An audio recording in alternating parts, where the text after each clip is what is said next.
Hi guys! Magandang tanghali po sa inyong lahat. Ayan, for today's vlog, kagagaling lang po namin doon sa makeup artist. Mag-aalauna na yung ano nila, tipon-tipon nila is 12:30.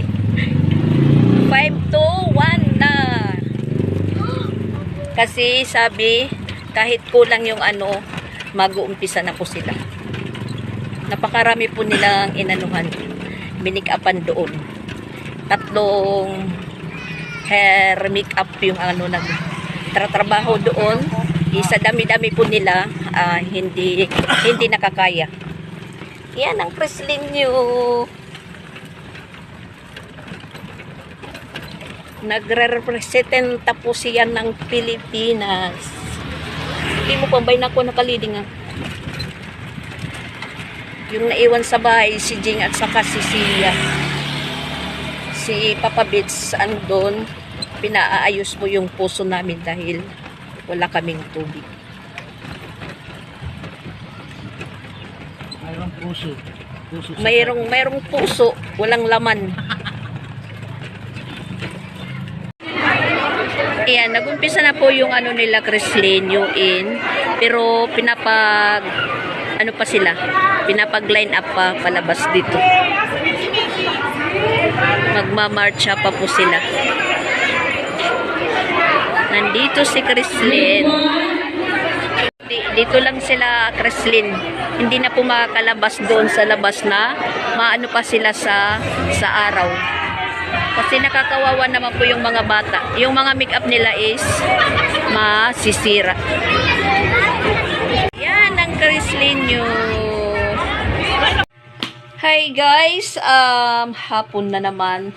Dugtungan na lang po natin yung naumpisan nating vlog kahapon. At hindi ko natapos-tapos yung vlog doon sa ganap nila Kreslin Sayuin dahil parang maraming tao, tas ma-sounds, baka makapiright po tayo. Wala po akong gaanong video doon sa ganap ni Kreslin Sayuin nila. Tapos ito naman po, syempre, yung pinagmamalaki ko po sa inyo na nalabahan. Ayan, natambakan talaga tayo. Tas na-timing din na wala kaming tubig dahil hindi gumagana yung puso namin. Tas yung motor hindi gagana dahil walang tubig na nahihigop dahil sabi daw naubusan daw ng tubig sa ilalim. Kaya walang nahihigop na tubig, pati yung puso. Yung puso naman kahapon, pinaayos ni Papa Bits. Meron naman po siyang nahihigop pero mga lang po, 2 balde lang po yung kaya. At hindi pa po siya pwedeng i-connect sa motor dahil naubusan ng tubig daw sa ilalim. So ang nangyayari po ngayon, yung tubig namin is nanggagaling kila Madam dahil yung tubig nila is malakas. Bali yung hose nila pinaabot lang muna dito sa amin na hindi po ako mahirapan mag-igib-igib or maghakot ng tubig para dito sa amin panggamit. So kanina namumroblema po talaga kung paano ko umpisan yung paglaba dahil yung tubig nga. Tapos parang muna tayo. Hindi muna tayo umimik kung paano. Kaya ayun, tinitingnan lang tayo ni Papa Bits pero parang medyo masama yung yung hugis ng mukha natin. Ayun, nagpunta po siya doon kila Sir Regan. Yun, pagkatingin ko sa kanya, bit na po niya yung hose nila Madam na galing po sa kanila. Kasi talaga kahapon, bago kami nakaalis ni Kreslin papunta doon sa UIN nila, talagang po ako, yung step by step ba na kilos kasi pag umalis kami na walang tubig, mahiya naman po sila doon sabi kay Madam na buksan po muna yung tubig nila para papunta dito sa amin. So yung ginawa po namin ni Kreslin bago kami umalis, nakapaliw kaming 2 na nag-imbak muna ako ng tubig dito sa amin. Yan, dito. Ayan, Ginagamit ko lang muna yung jug ng mineral para maimbakan ng tubig. Tas yung drum namin dun sa loob, sa may CR, ilinabas namin para maanuhan na matambakan din. Tapos, yun. Yung hose nila, madam, ayan. Mainit na. Kanina pa ako dito na na nabibilad sa araw. Yan, nakapanghangir na po tayo. Yan. Dahil kung ilang araw po tayo sa Tacloban, yun din po yung yung labahan natin. Yung last na iahangir po, naka-downy na yan. Yung hose nila, madam, yan. Hose po nila, madam, ito galing doon sa kanila, doon.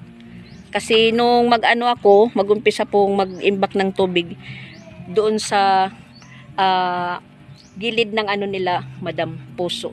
So, mahaba naman po yung nila, hose. Ayan, bit-bit po yan ni Papa Bits kanina.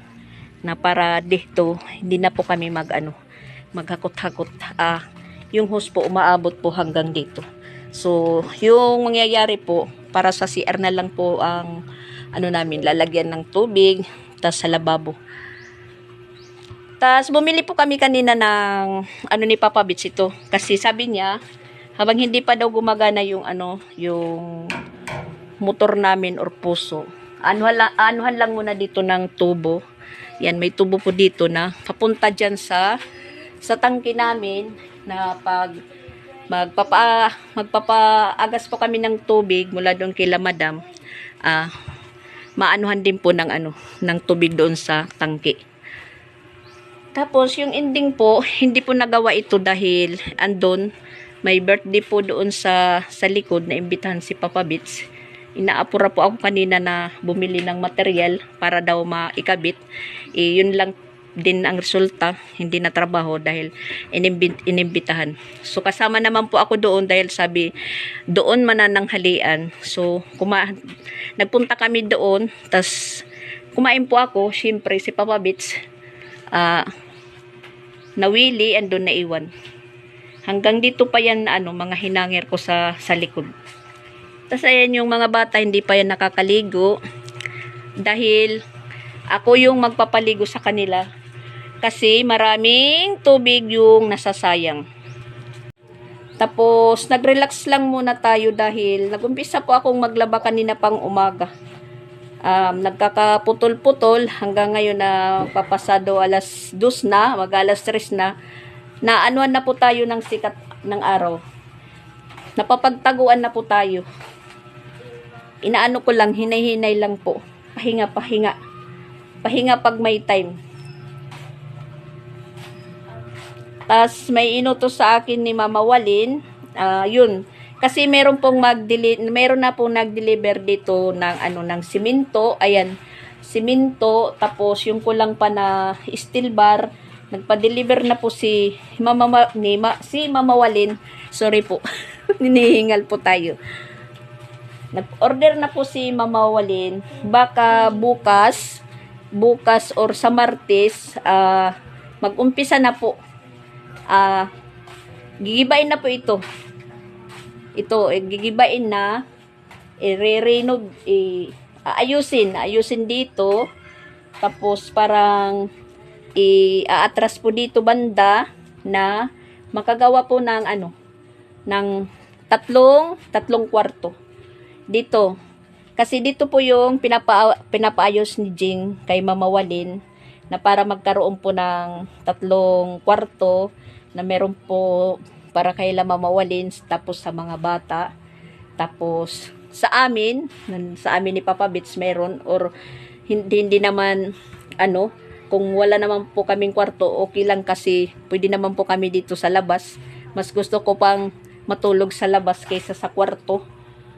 At yun, din po ako, parang nahihilo din po ako kung paano mag-umpisa, magligpit ng mga gamit papunta dito sa extension dahil mag-aano na po bukas. Kasi parang ako lang po yung alam kung saan ilalagay. Kaya yun pa yung yung nakaka sa isip natin. kung ano yung dapat kong gawin. Kasi parang ura-urada. Ura-urada magpapaano na po si Mama Walin. Nagpa-deliver na po siya ng 25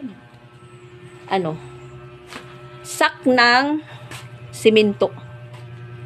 Tapos pinapa-order po niya ako ng ng hollow block. Tas linggo naman po ngayon, sarado.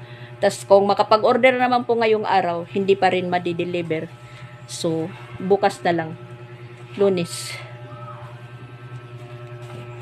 At nakaano po talaga ako, nakabili po ako ng 2 dosina pa na hanger. Tapos bumili na din po ako ng hangiran ng panty, ng mga underwear.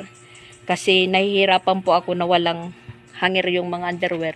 Sabit-sabit lang. Bumili ako ng mga hanger na masasakto dahil mag-uumpisa nga bukas ng ng pagtrabaho. Kung bukas sila magtatrabaho, yung mga nilabhan ko hindi po magkakadumi o magkakasagi-sagi dahil ilalabas ko po sila lahat dito. Pag nag-umpisa na po sila, dapat nakahangir lahat yung yung mga nilabhan ko. Para dito sa labas ko ilagay. Hindi na tayo maglalagay dyan ng mga hinangir-hangir po dyan sa sa extension dahil dyan po sila magtratrabaho bukas. Iwan ko kung mga ilang araw kasi kunti lang naman po ito na tratrabahuin nila. Iwan ko kung mga ilang araw po nila matatapos. Basta bukas or sa Martes po sila mag-uumpisa. Titingnan lang po yung sitwasyon. Kasi porsigido naman po silang mag-umpisa ng trabaho. Siguro tutulungan na lang po nila ako ng mga helper. Tutulungan na lang po nila ako kung saan po ilalagay-lagay dapat yung mga gamit. Pero hindi naman po maraming gamit po diyan dahil yung ilalabas lang yung kama ni Jing. Tas yung mga damit naman nakakahon, pwede na lang po dito. Yun nga lang, yung isinisiguro ko yung mga labahin ko. Kasi po ako kanina, natatamad po akong bumangon dahil pagdilat ko ng mata, pumasok sa isip ko yung labahan ko. Hindi naman po ako na sa mga labahan ko, yung iniisip ko lang yung tubig. Kung paano kasi kung ako lang po magbubumba, hindi ko po kaya. O na-try po nga si Papa Bits nagbumba kanina. Hanggang 2 balde lang po yung agas ng tubig. Hindi po yan kakasya sa dami ng labahan. So yung ginawa po niya, nag po siya doon kay Sir Regan. Nagpaalam, kaya bit na po niya yung host nila Madam Rose papunta dito. Ay, nako. Ba't ganito? Kaya ayan, hanggang dito na sa likod yung ko. Yung mga hinangir ko. Yung maliliit lang, oh. Maliliit pa lang, ha? Na. Hinangir ko dito kasi nandito pa yung sikat ng araw. Nandito pa sa likod. Pero papatago na yan. Papatago na yung Yung importante lang po, makatulo sila hanggang bukas. Na hindi na po gaanong patuyuin bukas din. Yan, marami. Talagang marami. Ngayon si Jing naman, siya doon yung maraming labahan dahil nung magpunta po siya dito sa sugod, hindi siya naglaba. Pero okay lang naman doon kay Jing kasi sa kanya lang doon. Dito marami. Umuwi po kami dito sa sugod ni Papa Bits. Wala akong labahan. Dahil yung ko doon, sinusuot. Pag naligo ako, linalabhan ko agad pag naliligo. Kaya nang umuwi kami dito, wala akong labahan ni isa. Kasi, aalis kami. Halimbawa ngayong araw, aalis kami. Naligo na agad ako, nagbihis, tapos, nilabhan ko, tas hinangir ko hanggang sa papalis na kami, nakatuyo na po yung yung hinubad ko na damit, nilabhan, nakatuyo na. Yun. Tinupi ko tapos ko na lang, linagay sa bag. Yung papabits natin, ay, kung ilang araw po siya doon sa Tacloban, ganoon din yung yung labahan niya. Agoy, tas dinala pa dito. Yan, sang katutak po na labahan. Tanungin natin yung Pilipinas. Nagmamaktol po siya kahapon kasi hindi daw siya nakapagsalita. Iwan ko naman po yung nila yun. Parang hindi klaro. Handang-handa na pa naman si Chrislyn sa sasabihin niya. Tas hindi pala magsasalita doon. Tapos yun, handang-handa po siya. Nag-costume, nagpa hair makeup doon sa mga bakla. Gumanda si Ate Chrislyn. Tapos yun lang. Lang po sila doon, magmamarcha, uupo. Akala ko ako yung winner, hindi pala. Akala doon niya siya yung magwi-winner. Yung pala meron ng mga runners up na dapat bigyan ng SAS, bigyan po ng trophy. Iwan ko, hindi ko alam kung bakit ganun. Basta parang hindi po kami naklaro. Basta sabi lang nila kung sino daw ang sasali sa UN, yung merong yung merong costume hindi na dapat bumili.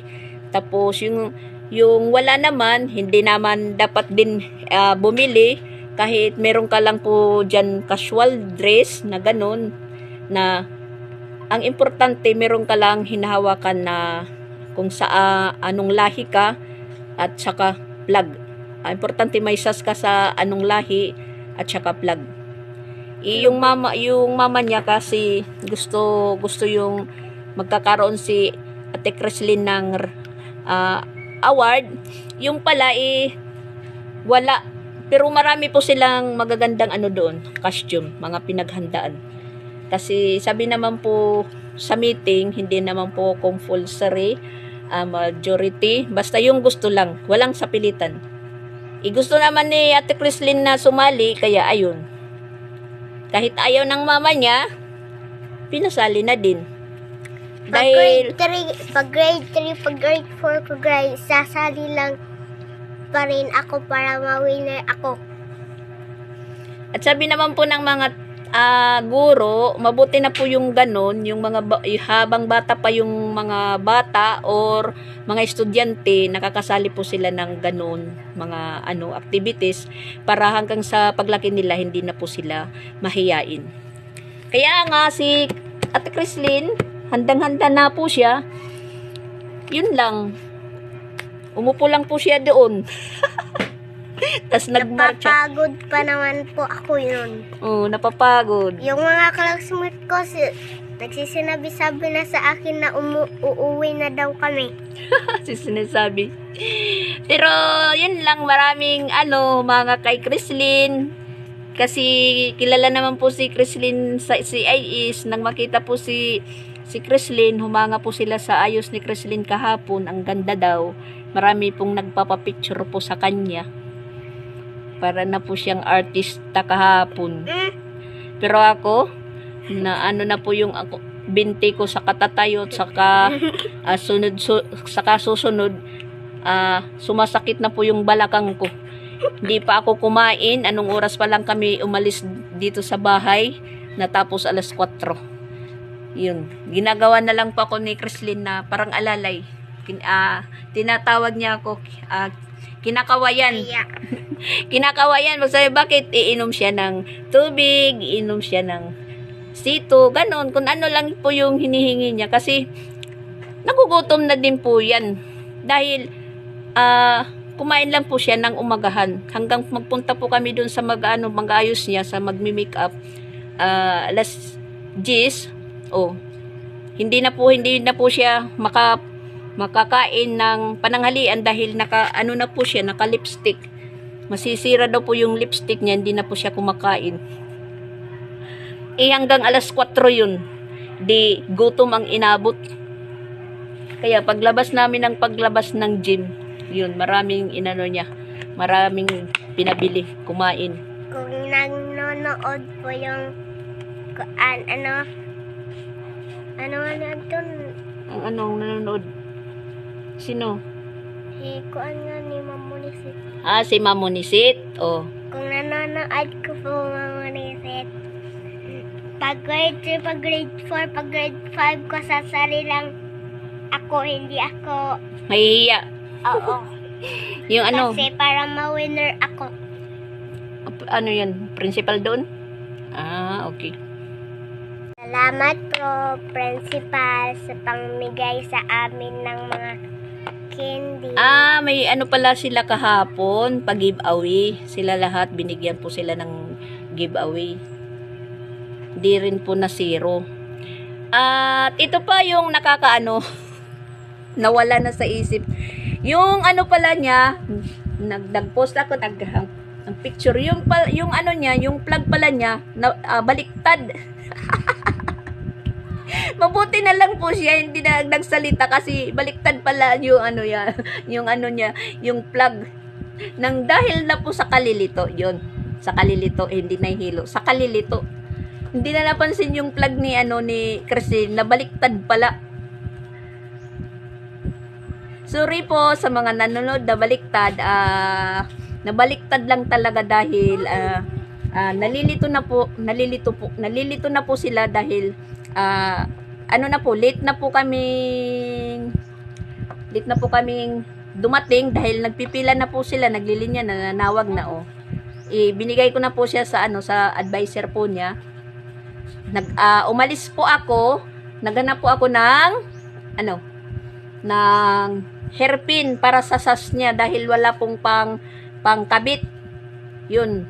Lumabas pa ako bumili ng ano ng hairpin, tapos nakita ko po na andun, nakapisto na po siya. Hindi ko napansin din po na baliktad pala yung ano, yung plug. Sorry po. Nalito lang po, nalito. Pati teacher hindi na po napansin. Dahil po sa kadami nila, akala po ng mga teacher na walang sasali. Yung pala, nagpapaano-ano lang yung mga parents. Parang ginawa nilang surprise. Yun, marami pala silang nag-UN. At mga... Sa susunod po, sa pag-grade 2 ko, sasali po ako. At bunggang-bungga po yung UN nila. Hindi mo sasabihin na may mahirap, may mahirap, may mayaman. Lahat, pantay-pantay kahapon. Na ano po nila, na-achieve or na-approach yung kung ano po yung ipasusuot sa mga anak nila. Excited pa naman yun si Mama na ma-winner ako. Hindi naman po sa mawi-winner kadami-dami po nilang pareho Philippines yung line nila, iba-iba naman po yung ano suot. Pero meron pong kapareha nila na costume ni Creslin, pero iba din po yung katay. Yung ano lang ni Creslin. Yung bakla po na nag-make up sa amin, salamat po. Oh, marami pong ang ganda po yung make up mo sa akin. marami pong nagpicture doon kay Creslin. Mini-make upan pa lang po siya. Iwan ko. Nag-transform po si Creslin. Si Mama Dax, pagod na pala. Pagod talaga ako. Kasi hanggang Tacloban pa yung kapaguran ko. Hanggang ngayon. So, ayan po guys. Katatapos lang po natin maglaba. Ang problemahin ko naman po yung panligo namin ni Sansan. Dahil kami palang dalawa yung walang ligo. Yung dalawang bata na paliguan ko na kanina. Dito sa puso, pinagtiyagaan po namin yung agas. At nagpahinga ulit tayo, nag-relax. Tas ayan, meron po kaming deliver na snack galing po kay Mama Walin. Yan, agard na po tayo sa Kalalaba. Oh my gosh, hapon na yan. Gaaway pa yung tatlo. Gaaway pa sila. Yan po yung pinadeliver ni Mama Walin. Nasa rin yung Mama na Umiyak po si Lando, tapos Umiyak po si Sia kasi sabi ng mama niya, punta daw kuno kayo sa labas dahil may order po siya si Lando. Takot po siya sa pangalang Lando. Nagtatanong siya bakit Lando. Ay, yan po yung snack namin. At inumpisahan ko na po ditong i-arrange. Yung ref, inilipat ko dito banda. Tapos yung misa doon. Tapos yung maliit na misa na pinapatungan ng rice cooker at saka electric, anong pangalan pa nito? Ito. Yan, nandito na po sila sa banda sa bintana. Pero ano pa rin yan bukas kasi, depende lang kung ano ang unahin nilang gibain. Kaya yan, temporary pa lang na in-arrange po natin dito para lumuwag-luwag. Tapos yung mga gamit doon sa labas, ilalabas na lang muna bukas. Na dito na naman po tayo magtatambak. Pa? Nakita man kami. Yan po may ice cream at saka pizza. Ano ba? Fish. Pizza. Wait, di ka Pizza. Dak, abri ka na. Umiiyak ka pa kasi sabi mo si Lando. Oh. Yan munat na ice cream at Oo. kita na.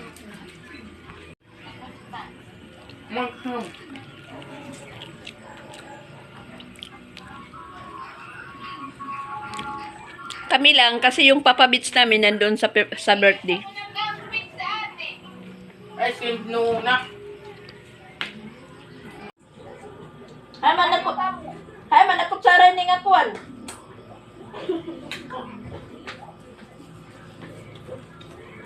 Ano, ikaw na ito isim. Kaya nagdili ka? Baliya. Ubi man at apple. Ay mo ano, ubi yun. Ako ganito siya, kaya mo ti. Surti ti. Kidiri kat ubi. Oh, minggo. Kus kawat. Daw, kung masarap, itmangga. Di, ikaw manini, mga turog na kamo ha.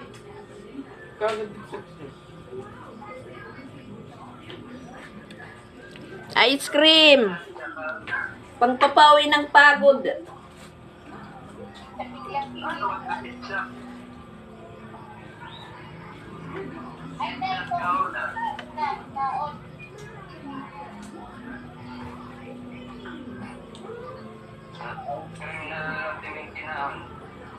Upo dinit bayad.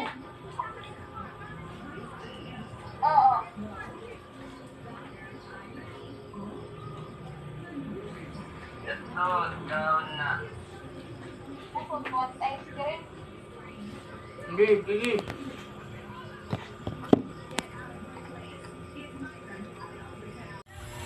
Gabi na, kailangan na natin isilong yung mga nilabhan. Baka umulan.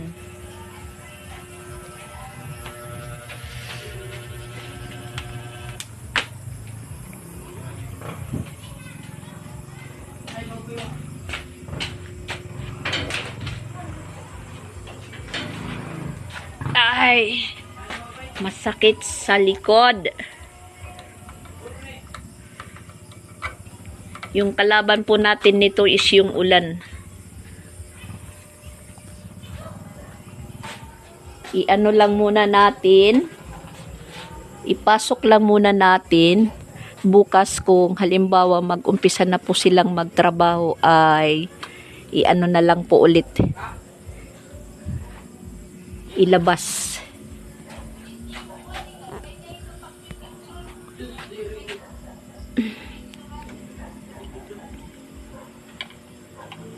Ipapasok muna.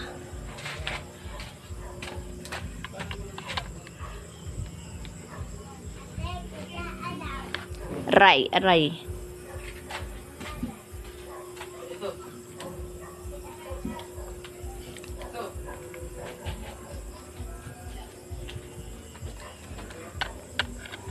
Natapos po tayong maglaba na hindi na lalaman ni Papa Bits kung natapos tayo or hindi. Kasi yung tubig ko dito ay kinasya-kasya ko lang. Tapos ayan, may pa tayo 3 sobra ng jug. Tapos kalahati sa drum. So ngayon, maliligo tayo, mababawasan. Makikiano na naman po tayo kay Madam mamaya. Makikikunik sa ano nila, sa tubig. Para bukas may magamit yung mga estudyante. May pasok na pala bukas. Agoy. Timing po na wala kaming tubig.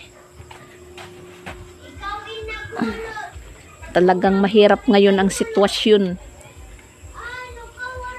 Mahirap yung sitwasyon ni Mama Dax ngayon.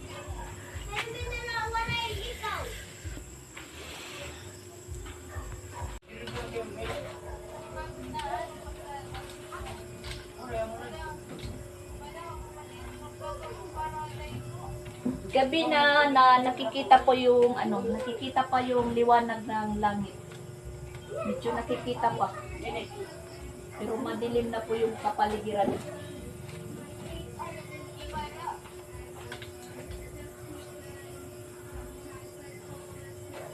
At saka pagkatapos natin po nito, magplaplansya pa po tayo ng mga uniforme ng mga bata. Yan, medyo nakatulo na din po siya. Bukas. Labas natin ulit para matuyo-tuyo agad siya.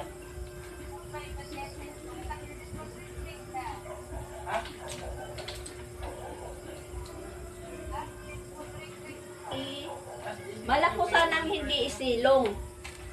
Kaya lang baka biglang umulan. Magkakandara pa po tayong manguha. Ano ba nito yung pesen? Mali na ba sa tawara? Wala, wala ba yan na lang? Pagkatawagin na iyo.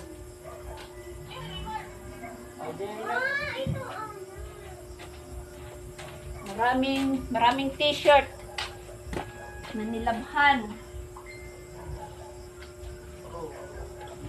Oh my gosh. Tiga. Bye-bye.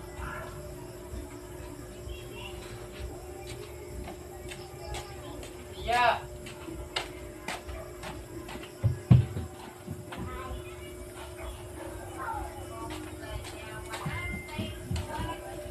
Ato, nagpupon.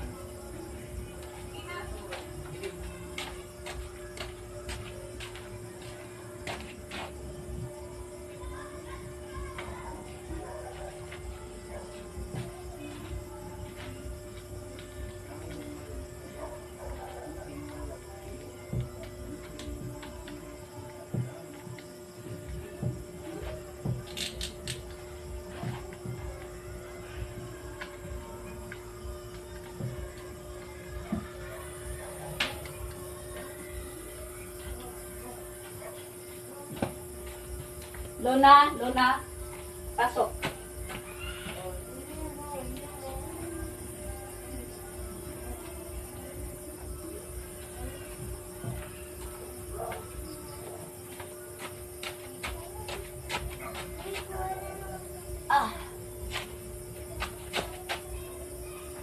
Agoy, saan ba ito ilalagay?